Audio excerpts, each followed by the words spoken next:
तो आज का जो टॉपिक है वो है इंडियन नेशनल कांग्रेस, भारतीय राष्ट्रीय कांग्रेस। तो आज हम यह जानेंगे कि आखिरकार कांग्रेस बनाने के पीछे का कारण क्या था, इसका मेन उद्देश्य क्या था। तो जब 1857 की क्रांति का लहर जब पूरे भारत में दौड़ा तो अंग्रेजों को लग गया कि अब उनकी जो तानाशाही है वो भारत पे ज़्यादा दिनों तक नहीं टिक पाएगी।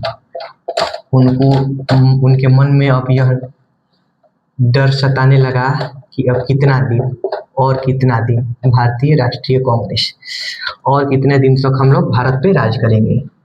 तो फिर यह देखते हुए उनके विभाग में एक बहुत ही बढ़िया तेज तर्रार ICS इंडियन सिविल सर्विस के व्यक्ति थे, इंडियन सिविल सर्विस में काम करते थे, जिनका नाम था एलन ऑक्टेव ह्यूम। उनका क्या नाम था? तो उनका नाम था एलन ऑक्टेव ह्यूम। उनको इस बात की खबर मिल गई थी। कौन थे? Allan Octavian Hume. उनको इस बात की खबर मिल गई थी कि भारत में बहुत तेजी में विद्रोह होने वाला है। तो उस समय जो गवर्नर कहिए या फिर वाइसराय कहिए, तो उस समय जो भारत का वाइसराय था वो थे लॉर्ड डफरिन।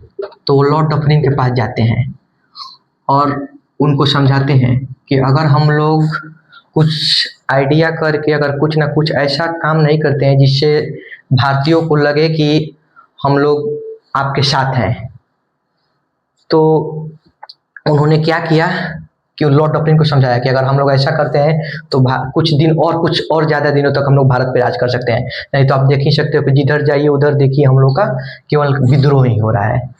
तब उन्होंने लॉर्ड डफरिन को समझाया और उसके बाद उन्होंने क्या किया, एक सेफ्टी वाल्व के तहत एक इंस्टीट्यूशन, सेफ्टी वाल्व के तहत एक इंस्टीट्यूशन बनाए। क्या बना? इंस्टीट्यूशन, जिसको क्या कहते हैं? इंडियन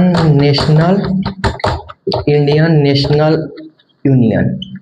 वो शुरुआत में इंडियन नेशनल कांग्रेस नहीं था, लेकिन जब 1885 का अधिवेशन होता है, यह 1884 में बना था।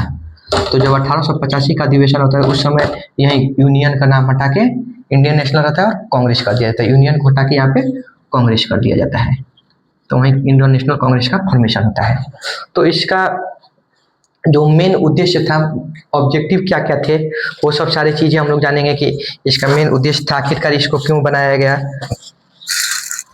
तो जो कांग्रेस का पहला अधिवेशन हुआ 1885 में, तो उस अधिवेशन के जो मेन प्रेसिडेंट थे वो थे WC बनर्जी।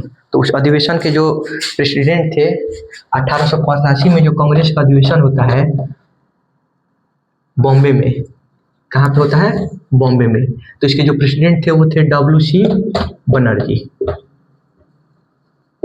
यह जो अधिवेशन था यह सबसे पहले 1885 में पुणे में होने वाला था। कहाँ होने वाला था? पुणे में। लेकिन क्या होता है कि वहाँ पे एक बीमारी, प्लेग नाम की एक बीमारी आ जाती है, जिसके वजह से इसको पुणे से बॉम्बे, इस अधिवेशन को पुणे से बॉम्बे शिफ्ट कर दिया जाता है। तो जो प्रेसिडेंट थे वो थे WC बनर्जी और जो उसके सेक्रेटरी थे वो थे आपको एओ। तो यह तो इसीलिए बना ही था, किस वजह से बना था, ताकि उनके लोगों को लगे कि भारतीयों को लगे कि कांग्रेस जो बनी हुई है यह हमारे लिए बनी हुई है। तो उसमें 9 उद्देश्य, जो 9 मांगे थी, वो कौन कौन सी मांगी थी?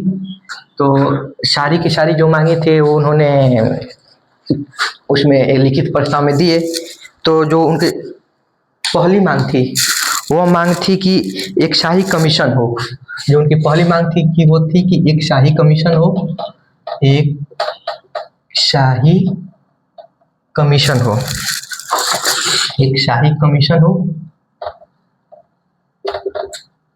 तो इस कमीशन का क्या काम होगा? जिसमें भारतीयों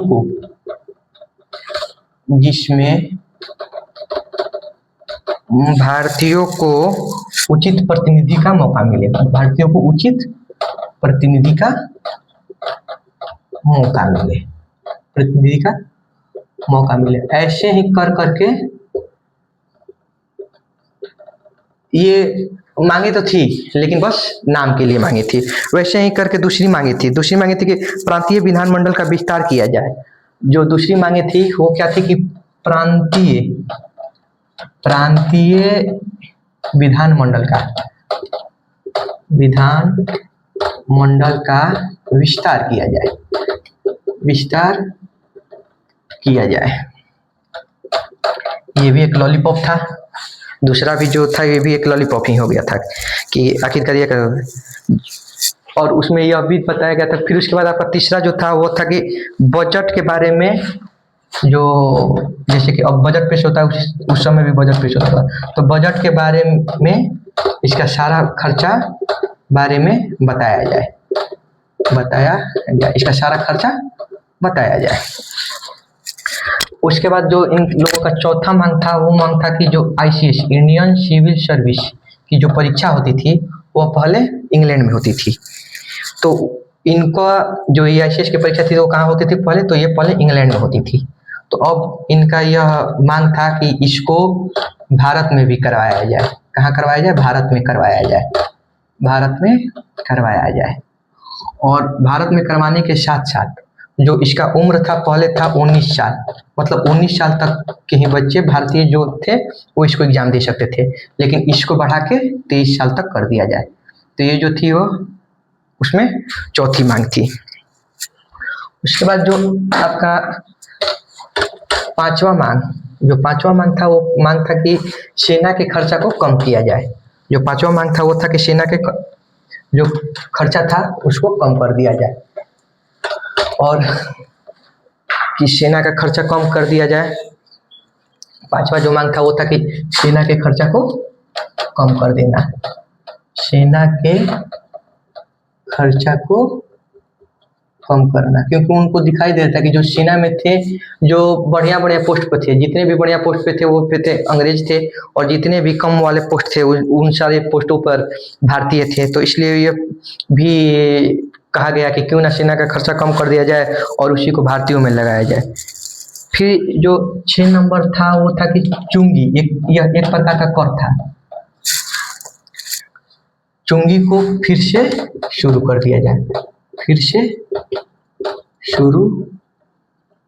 जाए,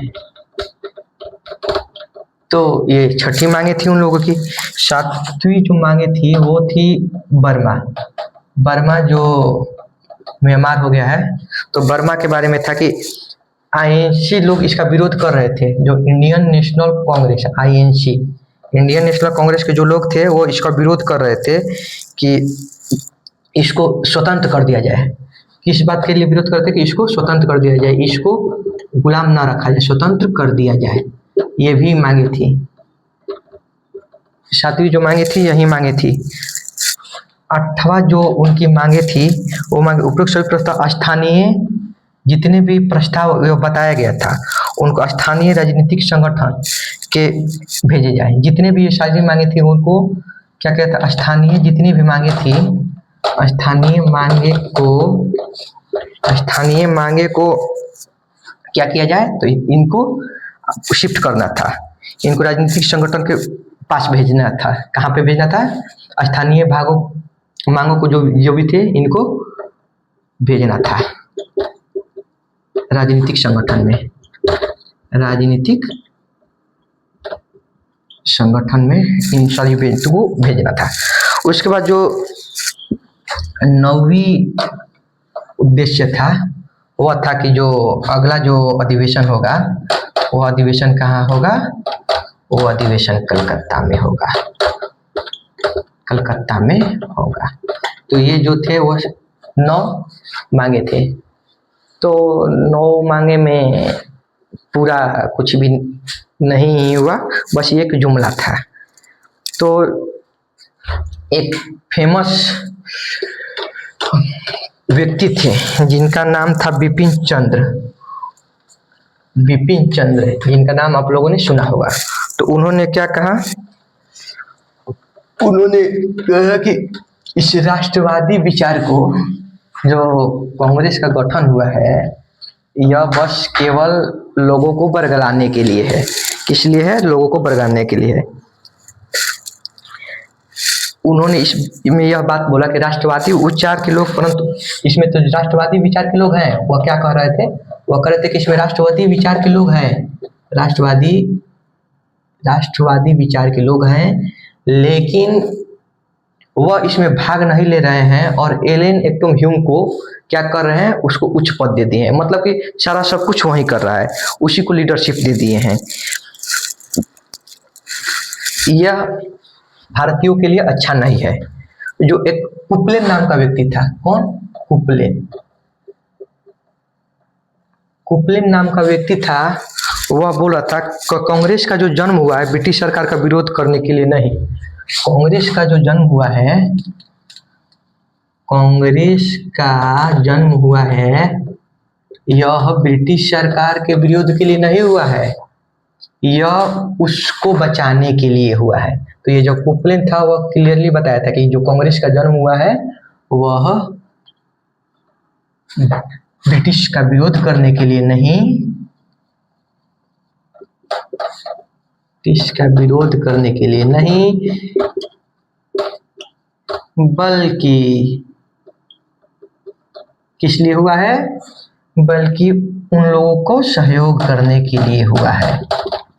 उन लोगों को सहयोग करने के लिए हुआ है, सहयोग करने के लिए हुआ है। और भारतीय इस चाल में जल्द ही फंसने वाले हैं। तो आप देख सकते हो, तो 1885 में जो हुआ था उसमें हमारे कांग्रेस का अधिवेशन में जो प्रेसिडेंट थे उनका नाम था उमेश चंद्र बनर्जी। इस बात को हमेशा याद रखना है, उमेश चंद्र बनर्जी। जो सेक्रेटरी थे वो थे एलन एक्टुम ह्यूम। यह हुआ था आपको बॉम्बे में, पुणे में प्लेग की वजह से उसको शिफ्ट कर दिया गया था।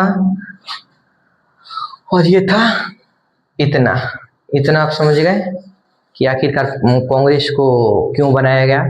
अब नेक्स्ट टॉपिक में हम लोग यह देखेंगे कि कांग्रेस ने क्या क्या किया, उदारवादी कैसे बने, उग्र राष्ट्रवादी कैसे बने, क्रांतिकारी कौन बने।